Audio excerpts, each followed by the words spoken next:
BJP నేత కేంద్ర మంత్రి కిషన్ రెడ్డి చేసిన వ్యాఖ్యలు రాజకీయ వర్గాల్లో చర్చనీయాంశంగా మారాయి. సీఎం రేవంత్ రెడ్డి సమావేశానికి సీఆర్ తనకు అపాయింట్మెంట్ ఇవ్వలేదని ఆయన పేర్కొన్నారు. బీఆర్ఎస్ పార్టీని 4 స్తంభాలాట పార్టీగా అభివర్ణించిన కిషన్ రెడ్డి ఈ పార్టీలో ఇటువంటి సంఘటనలు సాధారణమేనని చెప్పారు. బీఆర్ఎస్ గురించి ఎక్కువగా ఆలోచించాల్సిన అవసరం లేదని వ్యాఖ్యానించారు. కుటుంబ పార్టీలో అంతర్గత ఉద్రిక్తతలు మామూలేరన్న ఆయన వ్యాఖ్యలు బీఆర్ఎస్ కు వ్యతిరేకంగా రాజకీయ సందేశంగా పలికాయి.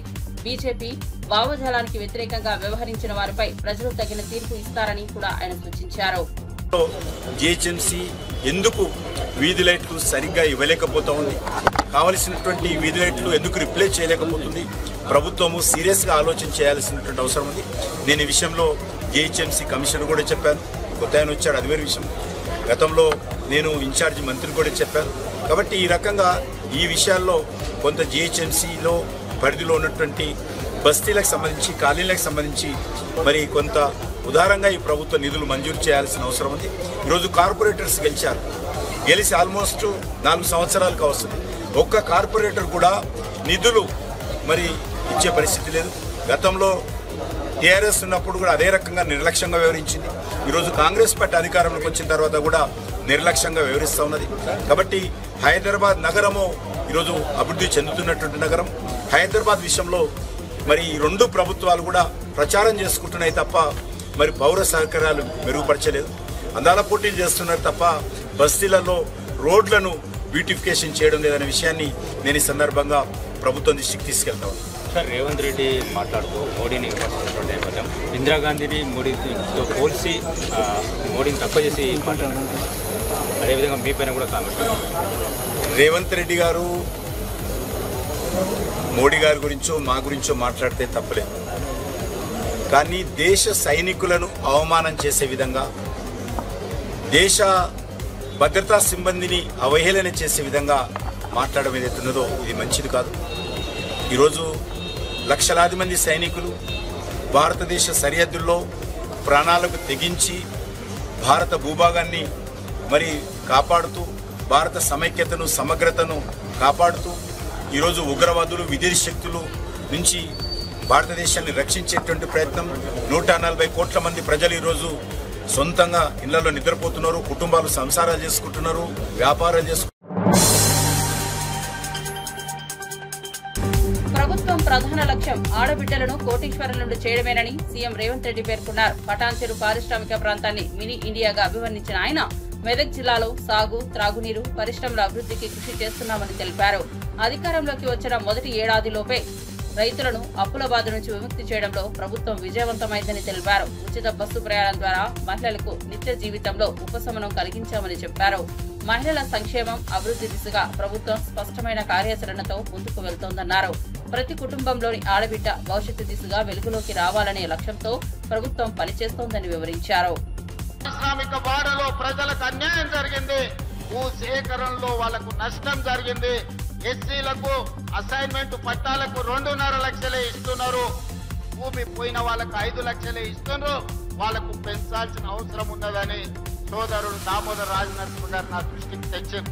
ఎంబడే మా అధికారులను పిలిపించి మీరు అక్కడికి వెళ్లి పరిశీలించి ఆ ప్రాంత రైతులతోని మాట్లాడండి, వాళ్లకు న్యాయం జరగాలి అని నష్ట పరిహారాన్ని పెంచి ఇవ్వడమే కాదు, వాళ్ళని అందరిని పిలిచి మాట్లాడి ఈ రోజు భూసేకరణ కార్యక్రమాన్ని వేగంగా ముందుకు తీసుకెళ్లి ఈ ప్రాంతంలో ఇండస్ట్రీస్ పార్క్ తీసుకొచ్చి ముఖ్యంగా ఆటోమొబైల్ ఇండస్ట్రీ తేవాలని ఇవాళ హుండై కార్ల పరిశ్రమకు జైరాబాద్ నిమ్స్ లో స్థలాన్ని కేటాయించి 450 ఎకరాలు తొందరలోనే హుండై కార్ల ఉత్పత్తి సంస్థ ఇక్కడ వాళ్ళ కార్యక్రమాలను ప్రారంభించబోతుందని తెలియజేయడానికి నేను సంతోషపడుతున్నా. అదే కాదు, ఇప్పటి దగ్గర స్థానిక శాసనసభ్యులు మాణిక్రావు గారు, అదే విధంగా మా పెద్దలు సురేష్ శెట్కర్ గారు, అదే విధంగా ఈజీఐఐసి చైర్పర్సన్ నిర్మలా జగ్గారెడ్డి గారు, చైర్పర్సన్ గారి తరఫున జగ్గారెడ్డి గారు వచ్చి నాకు ఒక సూచన చేశారు. నేను ఈ జిల్లా నుంచి ప్రాతినిధ్యం వహిస్తున్నా, ఈ భూములు పోయిన వాళ్లకు మీరు ఇందిరమ్మ ఇల్లు ఇస్తే ఇందిరమ్మ పేరు శాశ్వతంగా గుర్తు పెట్టుకుంటారు, మీరు ప్రకటన చేయాల్సిందే అని జగ్గారెడ్డి గారు వచ్చి నా పక్కన కూర్చొని పంచాయతీ పెట్టాను. అందుకే ఇవాళ సురేష్ శెట్కర్ గారు, స్థానిక శాసనసభ్యులు, అదేవిధంగా జగ్గారెడ్డి గారు, మా దామోదర్ రాజ నరసింహ గారి సూచన మేరకు నేను ఈ వేదిక మీద నుంచి ఇక్కడ ఉన్న జైరాబాద్ నిమ్స్ లో 12,500 ఎకరాల భూమి ఎవరైతే కోల్పోయినరో మధ్యప్రదేశ్ బీజేపీ మంత్రి విజయ్ కున్వర్ షా కల్నల్ సోఫియా ఖురేషీ పట్ల చేసిన అభ్యంతరకర వ్యాఖ్యలపై క్షమాపణలు చెప్పారు. చేతులు జోడించి క్షమాపణ చెబుతున్నారంటూ ఓ వీడియో ద్వారా స్పందించిన ఆయన తన మాటల వెనుక ఏ మత వర్గాన్ని నొప్పించే ఉద్దేశం లేదని తెలిపారు. ఇది కేవలం భాషాపరమైన పొరపాటు అని స్పష్టం చేశారు. కల్నల్ సోఫియా ఖురేషీ భద్రతా రంగంలో చేసిన సేవలకు గౌరవం తెలిపే విధంగా తన భావనలు ఉండేవని చెప్పారు. అయితే వ్యాఖ్యలు కలిగించిన అపార్థం పట్ల బాధితులకు బాధ కలిగించారన్న తన బాధను వ్యక్తపరిచారు. ఈ వ్యవహారం ప్రస్తుతం సోషల్ మీడియాలో చర్చనీయాంశంగా మారింది. हाल ही में मेरे दिए गए बयान से जो हर समाज की भावना आई हुई है, उसके लिए मैं दिल से न केवल शर्मिंदा हूँ, दुखी हूँ, बल्कि माफी चाहता हूँ। हमारे देश की वो बहन सोफिया कुरैशी राष्ट्र धर्म निभाते हुए जाति और समाज से ऊपर उठकर उन्होंने जो काम किया है वो हमारी सगी बहन से भी ऊपर सम्मानित है। हमारी सेना और हमारे सोफिया बहन के साथी जितने भी जिन्होंने हमारी उन बहनों का बदला लेने के लिए, हिंदुस्तान का मान सम्मान रखने के लिए और हमारे विरोधियों को धूल चटाई है, मैं उनका सम्मान करता हूं। हाल के भाषण में जब मेरी इच्छा और मनसा यही थी कि मैं उनके बात को अच्छे से समाज के बीच में रखूं, लेकिन दुखी और विचलित मन से कुछ शब्द गलत निकल गए, जिसके कारण आज मैं खुद शर्मिंदा हूँ और पूरे समाज से और समुदाय से माफी मांगता हूँ। बहन सोफिया के और सारे मिलिट्री वालों का मैं हमेशा सम्मान करता हूँ और आज हाथ जोड़ के सबसे मैं వల్లభనేని వంశీకి శ్వాస సంబంధిత సమస్యలు తలెత్తడంతో కంకిపాడు పోలీస్ స్టేషన్ నుండి హుటాహుటిన ప్రభుత్వ ఆసుపత్రికి తరలించారు. ఊపిరి తీసుకోవడంలో తీవ్ర ఇబ్బందులు ఎదురవడంతో పోలీసులు వెంటనే స్పందించి ఆయన చికిత్స కోసం తరలించారు. కంకిపాడు ప్రభుత్వ ఆసుపత్రిలో వంశీకి వైద్య పరీక్షలు నిర్వహిస్తున్నారు. ప్రాథమిక నివేదికల ప్రకారం శ్వాసతిత్తులకు సంబంధించి చికిత్స అందిస్తున్నారు. ఆయన ఆరోగ్య పరిస్థితిని గమనిస్తున్న వైద్య బృందం అవసరమైన జాగ్రత్తలు తీసుకుంటోంది. వంశీ అనుచరులు, కుటుంబ సభ్యులు ఆసుపత్రికి చేరుకుంటుండగా పరిస్థితిపై స్పష్టత రానున్న గంటల్లో వెలువడే అవకాశం ఉంది. పరిస్థితి ప్రస్తుతం స్థిరంగా ఉన్నట్లు సమాచారం.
పులివెందుల ఎమ్మెల్యే జగన్ చేసిన వ్యాఖ్యలపై మాజీ మంత్రులు సోమిరెడ్డి చంద్రమోహన్ రెడ్డి, నక్కా ఆనందబాబు తీవ్రంగా స్పందించారు. రాష్ట్ర వృద్ధి రేటు తగ్గిందన్న జగన్ ఆరోపణలను ఖండించారు. రాష్ట్రం 8.21% గ్రోత్ లో దేశంలో 2వ స్థానంలో ఉందని, ఇది కేంద్ర మినిస్ట్రీ ఆఫ్ స్టాటిస్టిక్స్ నివేదిక ఆధారమని వివరించారు. టీడీపీ అధికారంలోకి వచ్చి 11 నెలలైనా రాష్ట్ర వ్యవస్థలను తిరిగి ట్రాక్ లోకి తెచ్చామని తెలిపారు. 4,95,000 కోట్ల పెట్టుబడులు ఆకర్షించామని, రాయలసీమకే 3,19,000 కోట్ల పెట్టుబడులు వచ్చాయని తెలిపారు. జగన్ బ్రాండ్ సెలక్షన్లకు మద్యం ప్రమోషన్స్ కు బాధ్యుడని ఆరోపించారు. జనం తప్పులు మర్చిపోరని, జగన్ తప్పుడు మాటలతో ప్రజలను మభ్యపెట్టే ప్రయత్నం చేస్తున్నారని ఆరోపించారు. మాకు అర్థం కావటం లేదు. జగన్మోహన్ రెడ్డి ఒక ముఖ్యమంత్రిగా పనిచేసినోడు ఇంత స్థాయి దిగజారి మాట్లాడటం అవసరమా అంట? 2.5 hours విషయం కక్కుతుండవు. మేము వచ్చి 11 నెలలైంది. 5 నెలలు నీ విధ్వంస పాలన, రాష్ట్రాన్ని వ్యవస్థలని సర్వనాశనం చేసినోడివి నువ్వు. వాటన్నిటినీ కవర్ చేసుకొని ట్రాక్లో పెట్టిన ప్రభుత్వం కూటమి ప్రభుత్వం, చంద్రబాబు నాయుడు గారి అనుభవం. దానికి ఇంత పచ్చి అబద్ధం చెప్తే ఎట్లా? మీ వాళ్ళు కనీసం నీకు ఫీడ్బ్యాక్ ఇవ్వరా? లేకపోతే తెలిసి తప్పులు చెప్తున్నావా, అబద్ధాలు చెప్తున్నావా? అప్పుల గురించి మాట్లాడతాడు. ఆఖరికి తమరు మద్యపాన నిషేధం విధిస్తాను అని చెప్పి నమ్మించినోడివి నువ్వు. చెప్పి వాళ్ళ గొంతు కోసి 1000 మంది ప్రాణాలకు ముప్పు తెచ్చినోడివి. మా వాళ్ళు ఇన్ని సంవత్సరాలు తాగుతారని చెప్పి మరో 10-15 సంవత్సరాలు తాగుతారని తాకట్టు పెట్టినోడివి. మద్యపాన నిషేధం అని చెప్పి ఇంకా 10 ఏళ్ళు తాగుతారు అని ఆ అప్పులు ఎవరు కడుతున్నారు? ఆ మద్యం తాకట్టు పెట్టిన లిక్కర్ మీద, తాకట్టు పెట్టిన అప్పుల మీద వడ్డీ ఎవరు కడుతున్నారు? నువ్వు 3 లక్షల చిల్లర 60,000 కోట్లు అన్నారు. ఓకే, అది కరెక్టే అనుకుంటాం. దానికి వడ్డీ ఎవరు కడతారు? ఈ ప్రభుత్వం కదా కట్టేది. ఇంచుమించు 40,000 చిల్లర కోట్లు వడ్డీ కట్టాలిగా.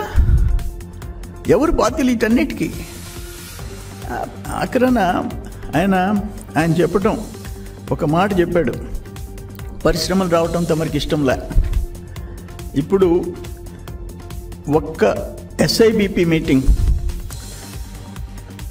6 సార్లు జరిగింది. Industrial promotion board.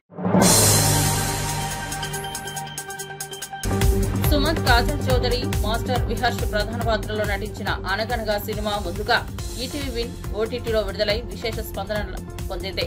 దీంతో ప్రేక్షకుల అభ్యర్థన మేరకు సినిమాని థియేటర్లో విడుదల చేయనున్నట్లు సుమంత్ వెల్లడించారు.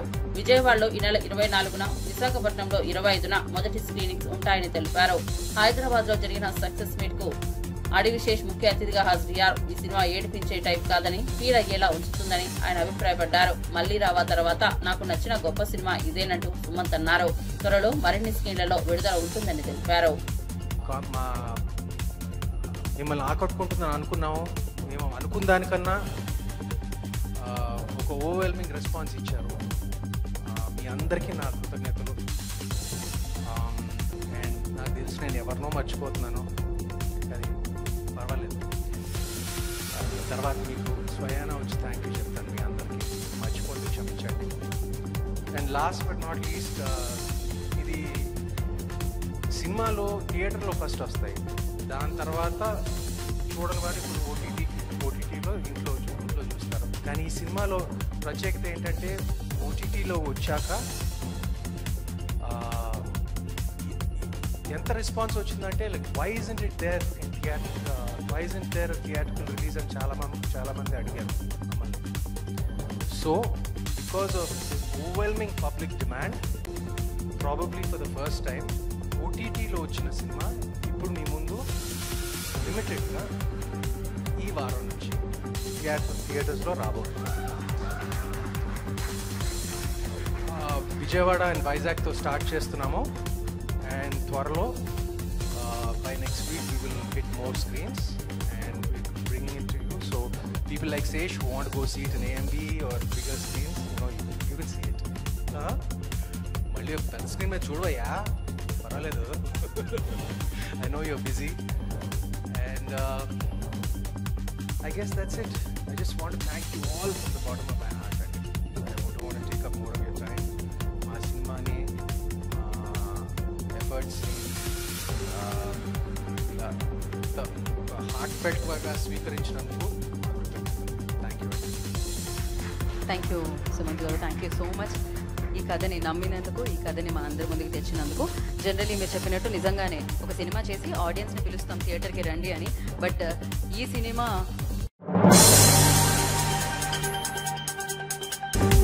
తాడిపత్రి మాజీ ఎమ్మెల్యే పెద్దారెడ్డి స్వగ్రామంలోకి వెళ్లలేని పరిస్థితి ఏర్పడిందని వైఎస్ఆర్సీపీ లీగల్ సెల్ అధ్యక్షుడు మనోహర్ రెడ్డి ఆరోపించారు. ప్రతిరోజు జేసీ ప్రభాకర్ రెడ్డి బూతులు తిడుతూ గ్రామంలోకి రానివ్వమంటూ బహిరంగంగా బెదిరింపులకు పాల్పడుతున్నా ఒక కేసు కూడా నమోదు చేయలేదని చెప్పారు. కోర్టు పెద్దారెడ్డికి పోలీసు రక్షణ కల్పించి గ్రామంలోకి వెళ్లేందుకు అనుమతి ఇచ్చినా పోలీసులు తాము రక్షణ కల్పించలేమంటూ కాలయాపన చేస్తున్నారంటూ విమర్శించారు. ఇది ప్రజాస్వామ్యానికి మచ్చని, మాజీ ఎమ్మెల్యేకు సముచిత రక్షణ కల్పించడంలో పోలీసుల వైఫల్యాన్ని న్యాయస్థానాలు కూడా పట్టించుకోవాలని డిమాండ్ చేశారు. పోలీసుల చర్యలు పాలకుల ఒత్తిళ్ల ప్రభావంతో జరుగుతున్నాయా అనే సందేహాలు కలుగుతున్నాయన్నారు. నిన్న చూసాం దాచేపల్లిలో ఒక హరికృష్ణ అనే వైఎస్ఆర్సీపీ కార్యకర్త పైన అక్రమ కేసు బనాయించారు. ఇతన్ని దాడి చేసి ఇతన్ని వేరే వాళ్ళని చంపాలని ప్రయత్నం చేశారు అని చెప్పి ఒక కేసు పెడితే అందులో పోలీసు వాళ్ళు ఏమేమి రాసుకున్నారో ఒక్కసారి మీకు వినిపిస్తాయి. ఎఫ్ఐఆర్లో కంప్లైంట్ ఇచ్చిన చెన్నాయిపాలెం నా మోటార్ సైకిల్పై తంగేడు గ్రామం నుండి దాచేపల్లికి బయలుదేరి వస్తూ ఉండి చెన్నాయిపాలెం రోడ్డు వద్దకు వచ్చేసరికి అక్కడ ఉప్పుతల హరికృష్ణ అంటే ఇప్పుడు ముద్దాయి కాపు కాసి నా బండి ఆపి నా కొడుక నువ్వేంద్ర ఊర్లో ఎక్కువ చేస్తున్నావు, నిన్ను చంపితే గానీ ఊర్లో టీడీపీ అనేది లేకుండా పోతుందని అంటూ ఒక్కసారిగా బండిపై నుండి నన్ను కింద పడేసి నా కొడుకల్లారా ఎలక్షన్ సమయంలో పెట్రోల్ బాంబులు వేసి చంపాలనుకున్నాను, అప్పుడు నీవు మీ బావ తప్పించుకున్నారు, ఈరోజు తప్పించుకోలేవు నా కొడుక అంటూ తన వెంట తెచ్చుకున్న కత్తితో నన్ను పొడవగా నేను తప్పించుకునే క్రమంలో ఆ కత్తి నా చొక్కా ఎడమ పక్క తగిలి నా చొక్కా చిరిగిపోయినది. ఇది కంప్లైంట్ ఇచ్చింది, అది ఎక్కడా గాయం లేదు. ఇది కట్టుకథ అని చెప్పడానికి ఇది ఒక్కటి సాక్ష్యం. హత్యాయత్నం కేసు పెట్టాలా, అతను లోపల జైల్లో అతన్ని మగ్గబెట్టాలా అనే ఉద్దేశంతో ఆయన పొడవబోతుంటే నా చొక్కాగా తగిలిందని చెప్పి నేను తప్పించుకొని పోతుంటే అని ఓ తప్పుడు కేసు పెట్టి అతన్ని అరెస్ట్ చేసి అన్యాయమైన అరెస్ట్ అని చెప్పి ఆ గ్రామస్తులంతా పోలీస్ స్టేషన్ మా వారిని చూపించండి ఏం చేస్తున్నారు మీరు అంటే కూడా చూపించలే.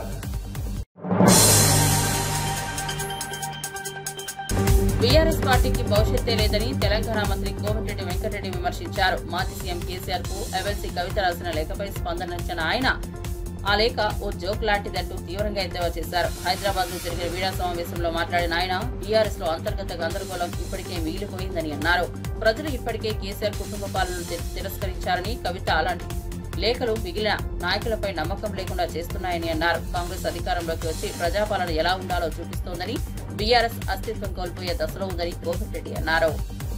నిన్న కేటీఆర్ స్టేట్మెంట్ చూస్తే నాకు నవ్వాలను ఏడవాలను జరసేపటికి కవిత స్టేట్మెంట్ మే 2 రోజులు పెట్ట లీక్ అయింది అని కేటీఆర్ పోయి హరీష్ ఇంట్లో కూర్చొని రాసి వాళ్ళని లీక్ చేసి ఆమె ఇవాళ దిగే లోపు సెన్సేషన్ అయితే సెన్సేషన్ లేదు, మేము చేసేది లేదు, ఎవడు మాట్లాడతలేదు. మా వాళ్ళు అయితే నవ్వుతున్నారు. వాళ్ళే రాసిండ్రు, వాళ్ళే చేసిండ్రు.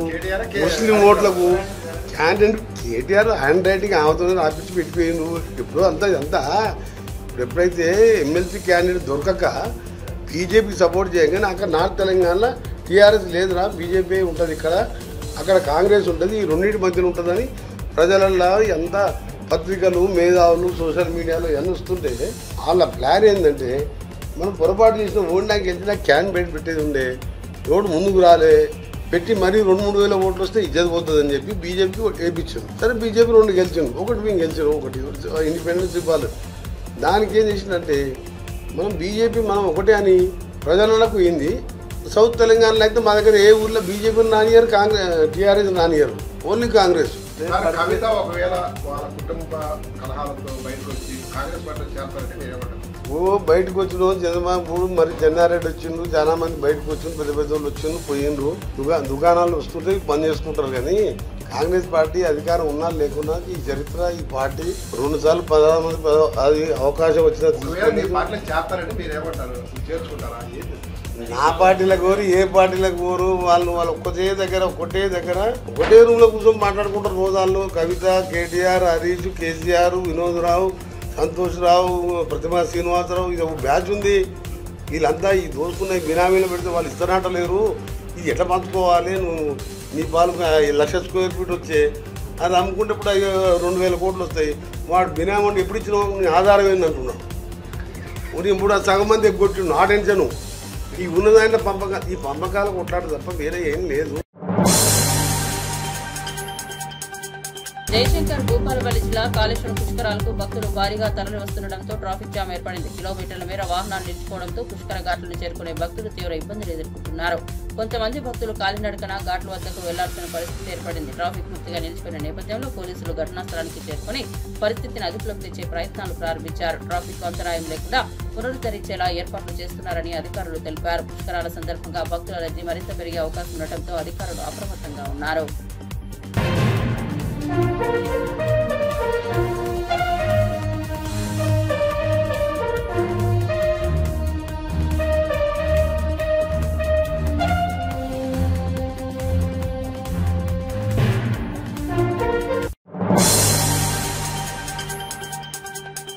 రాష్ట్రంలో ఏ ఒక్క రైతు ఆత్మహత్య చేసుకోకూడదనే లక్ష్యంతో వ్యవసాయ రంగాన్ని ప్రణాళికాబద్ధంగా ముందుకు తీసుకెళ్తున్నామని వ్యవసాయ శాఖ మంత్రి కింజరాపు అచ్చెన్నాయుడు పేర్కొన్నారు. ఏలూరులో కోకో రైతులతో నిర్వహించిన ముఖాముఖి సమావేశంలో మంత్రి కొడుకు పార్థసారథి స్థానిక ఎమ్మెల్యేలతో కలిసి పాల్గొన్న అచ్చెన్న రైతులు ఎదుర్కొంటున్న సమస్యలను ఆ విధంగా అడిగి తెలుసుకున్నారు. కోకో గింజలు కొనుగోలు చేసే కంపెనీలు అంతర్జాతీయ మార్కెట్ ధరలను పాటించకుండా రైతులను నష్టపెడుతున్నట్లు వారు తెలిపారు. దీనిపై స్పందించిన అచ్చెన్నాయుడు ఈ ఏడాది రైతుల వద్ద ఉన్న కోకోను పూర్తిగా కొనుగోలు చేయాలంటూ కంపెనీలను ఒప్పించారు. ఇకపై ఇలాంటివి జరగకుండా వచ్చే ఏడాది నుంచి ప్రత్యేక చట్టం తీసుకొచ్చి అంతర్జాతీయ ధరల ప్రకారమే రైతులకు న్యాయం చేయాలని హామీ ఇచ్చారు. చెప్పారు. నేను అధికారంలోకి వచ్చిన తర్వాత ఎంత ఖర్చు పెట్టారో చూస్తే గుండు సున్నా. అధికారంలోకి వచ్చిన తర్వాత మొదటి సంవత్సరం 10 మాసాల్లో 140 కోట్ల రూపాయలు ఇంటర్వెన్షన్ ఫండ్ పెట్టాం. అందులో 80 కోట్లు ఖర్చు పెట్టాం. గత 2 మాసాల నుంచి ఈ జిల్లాలో కోకో మీద చాలా ఇబ్బందులు వచ్చాయి. ముఖ్యమంత్రి గారి ఆదేశాల మేరకు కంపెనీ వాళ్ళతో స్పష్టంగా మాట్లాడాం. ఇప్పటికే మా దగ్గర స్టాక్స్ ఉన్నాయి, మేము కొనమని చెప్పారు. గట్టిగా వాదిస్తే మీరు చెప్పారు కాబట్టి కొంటాం, అది కూడా 450 కంటే ఎక్కువ కొనలేమని చెప్తే మేము చాలా స్పష్టంగా గట్టిగా చెప్పాం. 500 రూపాయలకి తక్కువ లేకుండా స్పష్టంగా కొనమని ముఖ్యమంత్రి గారు ఆదేశాలు ఇచ్చారు. అందరితో మాట్లాడి కంపెనీ వాళ్ళతో మాట్లాడి డెసిషన్ తీసుకున్నాం. రేపటి నుంచి కోకో కూడా ఏదైతే 1000, 1200, 1500 ఇంకా మెట్రిక్ టన్నులు రైతుల దగ్గర ఉందో అదంతా కూడా కొని రాష్ట్ర ప్రభుత్వమే రిమైనింగ్ డబ్బులు పే చేసి ఈ సమస్యకు పరిష్కారం చూపాం.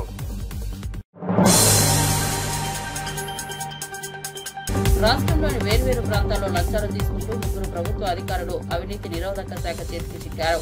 హైదరాబాద్ లో GHMC Secunderabad zonal town planning లో అసిస్టెంట్ సిటీ ప్లానర్ లంచం తీసుకుంటుండగా పట్టుబడ్డారు. కామారెడ్డి జిల్లా జూనియర్ సివిల్ జడ్జి కోర్టులో పనిచేసే అసిస్టెంట్ పబ్లిక్ ప్రాసిక్యూటర్ కూడా లంచం తీసుకుంటూ అరెస్ట్ అయ్యాడు. 3వ వ్యక్తి మెదక్ జిల్లా పెద్ద శంకరంపేటలో ఇన్ఛార్జి ఎంపీడీగా విధులు నిర్వహిస్తున్నారు. లంచం తీసుకుంటూ అధికారికంగా దొరికిపోయిన ఈ 3పై ఏసీబీ కేసులు నమోదు చేసి విచారణ ప్రారంభించింది. ప్రభుత్వ ఉద్యోగుల్లో అవినీతిబద్ధమైన వ్యవహారాలు వెలుగు చూస్తుండటంతో ప్రజల్లో ఆగ్రహం వ్యక్తమవుతోంది. కంప్లైంట్ వచ్చారు. అతను ఒక 2 బిల్డింగ్స్ ఇక్కడ కన్స్ట్రక్షన్ చేశాడు.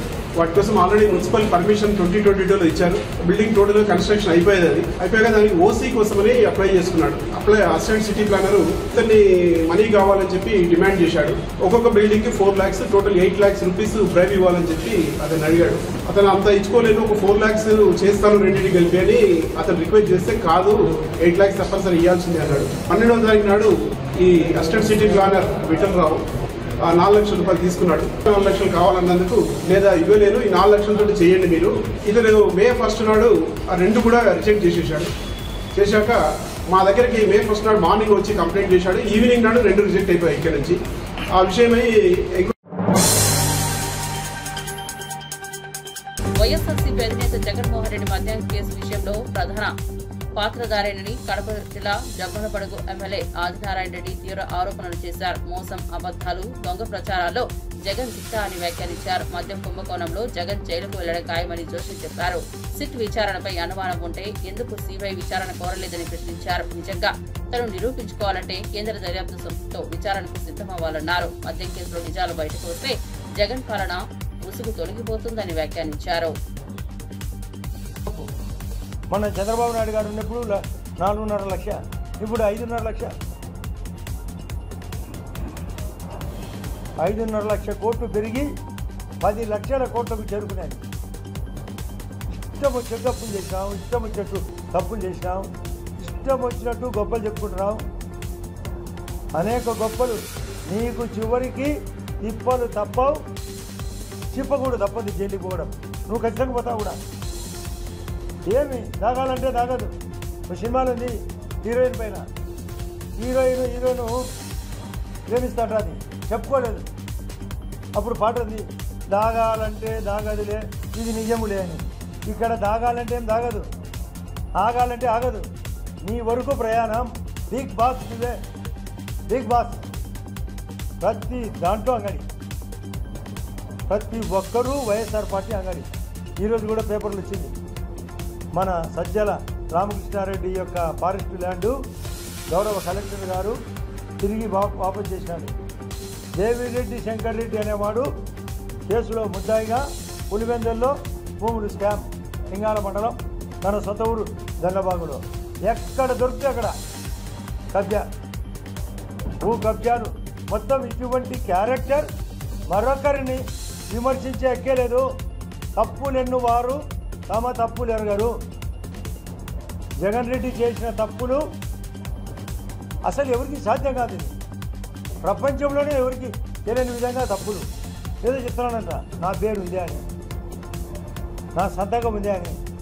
నువ్వు సంత చేసినావు, వ్యవస్థను సంత చేసి నీ సంతకాలేని ఎవరికి తెలియదు. నీకు అందరు చెప్తున్నారు, బాసు కోసమే, బాసు చెప్పించనే చేసినామని ఓపెన్ డేటా చెప్తున్నారు. అసలు పత్రికలో చూస్తే ఆ డేటా దాదాపు 4 లక్షల ఐటమ్స్